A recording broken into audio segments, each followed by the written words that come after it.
दोस्तों, आज का हमारा ये वीडियो आप सभी के लिए बहुत ज्यादा इंपॉर्टेंट है। इनकम टैक्स डिपार्टमेंट द्वारा एक लेटेस्ट प्रेस रिलीज जारी करी गई है। ये प्रेस रिलीज है 13 मई 2024 की और इस प्रेस रिलीज के अंदर एआईएस रिलेटेड 4 बड़े बदलाव किए गए हैं। यानी अब आपको एआईएस के अंदर 4 नए फीचर देखने को मिलेंगे जो इस प्रेस रिलीज के अंदर बताया गया है।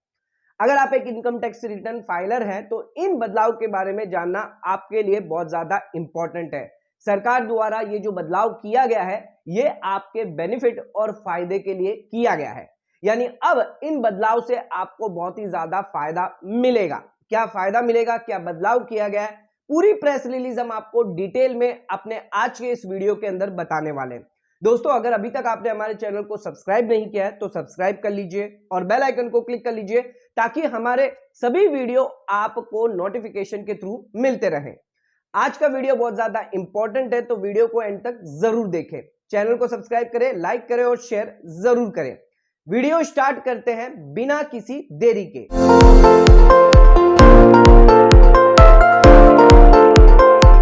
दोस्तों, आइए स्टार्ट करते हैं अपना आज के वीडियो को और बात करते हैं इनकम टैक्स डिपार्टमेंट द्वारा लेटेस्ट प्रेस रिलीज जारी करी गई है 13 मई 2024 की, जिसके अंदर एआईएस रिलेटेड 4 बड़े बदलाव किए गए हैं। यानी 4 नई फंक्शनलिटी, 4 नए फीचर जो है अब आपको एआईएस के अंदर देखने को मिल सकते हैं।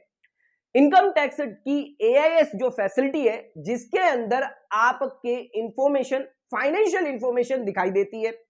अगर आप बैंक में फिक्स डिपॉजिट करते हैं, आपका सेविंग बैंक अकाउंट है, बैंक में अकाउंट है या पोस्ट ऑफिस में अकाउंट है, इसके अलावा आप म्यूचुअल फंड में निवेश करते हैं, आपने शेयर्स लिए तो शेयर्स में निवेश अगर आप करते हैं, आपका कोई टीडीएस डिडक्ट हुआ है, आपका कोई टीसीएस डिडक्ट हुआ है या इनकम टैक्स डिपार्टमेंट द्वारा आपको डिले रिफंड मिला है, उसका ब्याज आपको मिला है, आपने एडवांस टैक्स का पेमेंट किया है, सेल्फ असेसमेंट टैक्स का अगर आपने पेमेंट किया है, तो ये सभी इंफॉर्मेशन जो है वो आपके एआईएस के अंदर रिफ्लेक्ट होती है।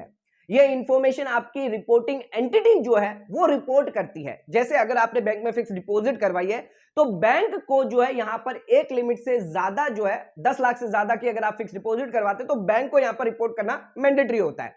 31 मई से पहले पहले बैंक जो है यहां पर रिपोर्ट करती है इनकम टैक्स डिपार्टमेंट को। ये रिपोर्टिंग एंटिटी जो रिपोर्ट करेगी, जो इंफॉर्मेशन, जो डाटा रिपोर्ट करेगी, वो आपके एआईएस के अंदर रिफ्लेक्ट होंगे। अब कई बार ऐसा हो सकता है जो रिपोर्टिंग एंटिटी ने रिपोर्ट किया है, अगर समझ लीजिए एग्जांपल के तौर पर अगर रिपोर्टिंग एंटिटी ने आपके फिक्स डिपॉजिट का इंटरेस्ट रिपोर्ट किया है 20,000 रुपए, लेकिन आपका मानना है ये इंटरेस्ट जो है वो सिर्फ 15,000 ही है, तो यहां पर मिसमैच हो सकती है। कई बार मिसमैच हो सकती है, गलत इंफॉर्मेशन आ सकती है आपके एआईएस के अंदर या किसी और के पैन के रिलेटेड इंफॉर्मेशन आ सकती है। आपने फिक्स डिपॉजिट करवाया अपनी वाइफ के नाम पर, लेकिन बैंक ने आपके नाम पर यहां पर इंटरेस्ट और टीडीएस यहां पर डिडक्ट कर दिया है आपके पैन पे, तो यहां पर भी गड़बड़ हो सकती है।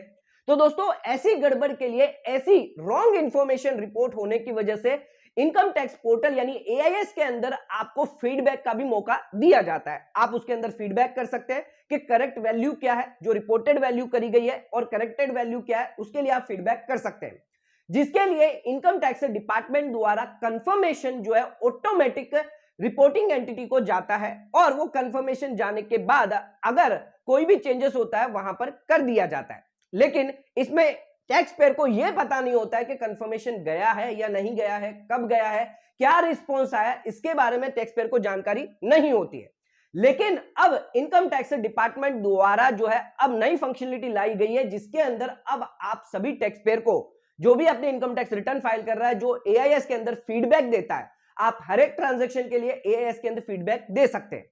यानी अगर आपका कोई टीडीएस डिडक्ट हुआ है तो उसके लिए आप फीडबैक दे सकते हैं। अब इस फीडबैक के लिए आपको जो है कंफर्मेशन भी पता चलेगा, क्या ये कंफर्मेशन जो भी आपने फीडबैक दिया है करेक्ट करने के लिए, ये इनकम टैक्स डिपार्टमेंट द्वारा उस रिपोर्टिंग एंटिटी को क्या ये भेजा जाएगा या नहीं जाएगा, वो बताया जाएगा। इसके अलावा किस डेट को भेजा जाएगा, कब भेजा जाएगा, ये सारी इंफॉर्मेशन जो है अब आपको एआईएस के अंदर देखने को मिलेगी। तो 4 बड़े फंक्शनलिटी जो यहां पर इंट्रोड्यूस करी गई है इनकम टैक्स डिपार्टमेंट द्वारा आपके एआईएस के अंदर। सबसे पहली जो फंक्शनलिटी है, वेदर जो फीडबैक है क्या वो भेजा जाएगा, कंफर्मेशन के लिए भेजा जाएगा। यानी अगर आपने कोई फीडबैक दिया है, जो बैंक का इंटरेस्ट है वो यहां पर 15,000 है, 20,000 नहीं है, तो ये आपने फीडबैक दे दिया। अब ये कंफर्मेशन रिपोर्टिंग एंटिटी को भेजा जाएगा या नहीं भेजा जाएगा, उसके लिए यस और नो यहां पर आपको दिख जाएगा। अगर नहीं भेजा जा रहा तो उसके भी कारण बताए जाएंगे, क्यों नहीं भेजा जा रहा है। इसलिए नहीं भेजा जा रहा है, या तो ये मैच होगा आपके जो भी रिपोर्टिंग एंटिटी ने जो भी डाटा दिए हैं, रिपोर्टेड किए हैं, या तो अगर उससे मैच है तब तो ये कंफर्मेशन नहीं भेजा जाएगा, या फिर ये अंडर प्रोसेस है, यानी थोड़े दिनों के अंदर आपका ये प्रोसेस हो जाएगा, कंफर्मेशन के लिए भेज दिया जाएगा। या फिर अगर कोई जीएसटी रिलेटेड डाटा है या आपके इनकम टैक्स रिफंड द्वारा कोई ब्याज आपको मिला है, या म्यूचुअल फंड में आपने निवेश किया है, सिक्योरिटीज में निवेश किया है, तो इन 3 या 4 रिलेटेड इंफॉर्मेशन जो है वो आपके रिपोर्टिंग एंटिटी को नहीं भेजी जाएगी। GST data, security, mutual fund और interest on income tax refund, ये 4 इंपॉर्टेंट चीजें जो है वो इनकम टैक्स डिपार्टमेंट द्वारा रिपोर्टिंग एंटिटी को नहीं भेजी जाएगी, ये आप ध्यान रखिएगा। इनके अलावा अगर आपने बैंक में फिक्स डिपॉजिट करवाई है, आपका टीडीएस डिडक्ट हुआ है, आपका टीसीएस डिडक्ट हुआ है, तो ये सभी डिटेल जो है वो रिपोर्टिंग होगी कंफर्मेशन के लिए, यानी इनका कंफर्मेशन जो है वो भेजा जाएगा। अब दूसरा जो फंक्शनलिटी इसमें दी गई है वो कब कंफर्मेशन भेजा जाएगा उसकी डेट भी बताई जाएगी, यानी टैक्स पेयर को यह भी पता चलेगा कि ये कंफर्मेशन कौन सी डेट को भेजा जा रहा है। अगर आपने फीडबैक आज दिया है, मान के चलिए कि कल आपका कंफर्मेशन भेजा जा रहा है, तो 15 तारीख उसमें लिख कर आएगी कि 15 मई 2024 को यह कंफर्मेशन भेजा गया है।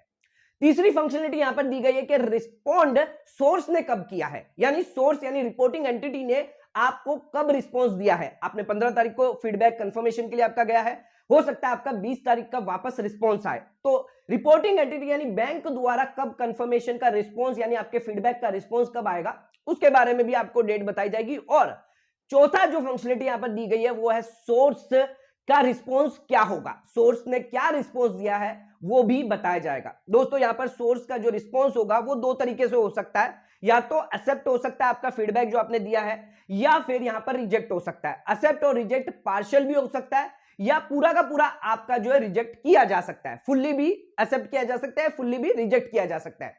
लेकिन अगर रिपोर्टिंग एंटिटी ने पार्शियल या फुल्ली एक्सेप्ट किया है तो उस केस में उन्हें कंफर्मेशन यहां पर स्टेटमेंट फाइल करना होगा, यानी जो भी करेक्शन स्टेटमेंट है वो यहां पर फाइल करना होगा रिपोर्टिंग एंटिटी को, वो भी अपडेट आपके एआईएस के अंदर आपको देखने को मिल जाएगा। तो ध्यान रखिएगा यहां पर जो भी इंफॉर्मेशन करेक्शन प्रोसेस है वो अब आपको डिस्प्ले होने वाला है आपके एआईएस के अंदर, यानी ये 4 नए फीचर जो है आपके एआईएस के अंदर आपको देखने को मिलेंगे अगर आप फीडबैक करते हैं, और अगर आपका फीडबैक जो है भेजा जाता है तो कब वापस आएगा, उसका क्या रिस्पॉन्स होगा, ये सारी डिटेल अब आपके एआईएस में आपको देखने को मिल जाएगी। एक इंपॉर्टेंट चीज ध्यान रखिएगा, ये फीडबैक तभी भेजा जाएगा जब आपकी कोई मिसमैच होगी, यानी जो फीडबैक आपने दिया है और रिपोर्टिंग एंटिटी की जो रिपोर्टेड अमाउंट है उसमें अगर मिसमैच है तभी ये फीडबैक भेजा जाएगा। और ये फीडबैक सिर्फ आप एक बार ही भेज सकते हैं, यानी हर एक ट्रांजैक्शन के लिए आप एक बार ही ये फीडबैक कंफर्मेशन के लिए भेज सकते हैं। इसके अलावा आपका कंफर्मेशन आप सेकंड टाइम के लिए नहीं भेज सकते, यानी एक बार अगर आपने कंफर्मेशन के लिए भेज दिया और वहां पर अमाउंट आपकी करेक्टेड हो गई, जो भी हो गई, उसके बाद अगर गलत भी है तो वापस आप कंफर्मेशन के लिए फीडबैक नहीं भेज पाएंगे, यानी वापस आप कंफर्मेशन के लिए रिपोर्टिंग एंटिटी को यहां नहीं दे पाएंगे, यहां पर सिर्फ एक बार ही दे पाएंगे। तो प्लीज ध्यान से अपना फीडबैक जो है कंफर्मेशन के लिए भेजिए, क्योंकि एक बार ही आपको ये चांस दिया जाएगा। आइए दोस्तों बात करते हैं, अगर आप अपनी इनकम टैक्स रिटर्न फाइल करने जा रहे हैं तो ध्यान रखिएगा 31 मई की डेट दी गई है जिसके अंदर रिपोर्टिंग एंटिटी को आपके जितने भी फाइनेंशियल ट्रांजैक्शन आपने किए हैं वो रिपोर्ट करेगी इनकम टैक्स डिपार्टमेंट को, यानी एआईएस के अंदर रिफ्लेक्ट होंगे। 31 मई के बाद आपको एआईएस जाकर चेक कर लेना है जो भी रिपोर्टेड किया गया है आपकी रिपोर्टिंग एंटिटी द्वारा वो करेक्ट है या नहीं है, आपके पैन रिलेटेड है, किसी और के पैन रिलेटेड है, तो आपको वहां पर फीडबैक देना है जो भी रिपोर्टेड वैल्यू करी गई है उसे करेक्ट करने के लिए। अब इनकम टैक्स डिपार्टमेंट द्वारा यहां पर कंफर्मेशन रिपोर्टिंग एंटिटी को भेजा जाएगा, रिपोर्टिंग एंटिटी द्वारा यहां पर जो है रिस्पॉन्स भी आपको दिया जाएगा, क्या उसमें करेक्शन होगा, एक्सेप्टेंस किया जाएगा या रिजेक्ट किया जाएगा, पार्शियल एक्सेप्ट किया जाएगा, पार्शियल रिजेक्ट किया जाएगा। तो ये कंफर्मेशन जो है वो आपको एआईएस के अंदर ही देखने को मिल जाएगा। इसके बाद ही आप अपना इनकम टैक्स रिटर्न जो है वो फाइल करें, ताकि कभी भी आपको इनकम टैक्स डिपार्टमेंट द्वारा मिसमैच की नोटिस ना आए। बहुत ज्यादातर ये होता है कि इनकम टैक्स रिटर्न हम फाइल कर देते हैं, एआईएस चेक नहीं करते हैं, जिसके अंदर मिस इन्फॉर्मेशन रहती है, मिसमैच रहता है, इस वजह से आपको नोटिस आ सकती है। तो इस नोटिस से बचने के लिए आप एआईएस देखें, एआईएस को करेक्ट करें फीडबैक देकर, इसके बाद ही आप अपना इनकम टैक्स रिटर्न फाइल करें ताकि आपको कोई भी दिक्कत आगे नहीं होगी। दोस्तों ये प्रेस रिलीज बहुत ज्यादा इंपॉर्टेंट है। ये 4 नई अपडेट जो इनकम टैक्स डिपार्टमेंट द्वारा करी गई है, ये अब आपको इनकम टैक्स की एआईएस के अंदर फंक्शनलिटी में देखने को मिल जाएगी। तो ध्यान रखिएगा, इनकम टैक्स रिटर्न भरते वक्त इन चीजों के बारे में आप जरूर ध्यान रखें। आज का वीडियो अगर आपको पसंद आया तो वीडियो को ज्यादा से ज्यादा शेयर जरूर करें, वीडियो को लाइक करें, सब्सक्राइब करें और ज्यादा से ज्यादा शेयर करें ताकि और लोगों तक इसकी नॉलेज पहुंच सके। आज का वीडियो ये खत्म करते हैं, धन्यवाद।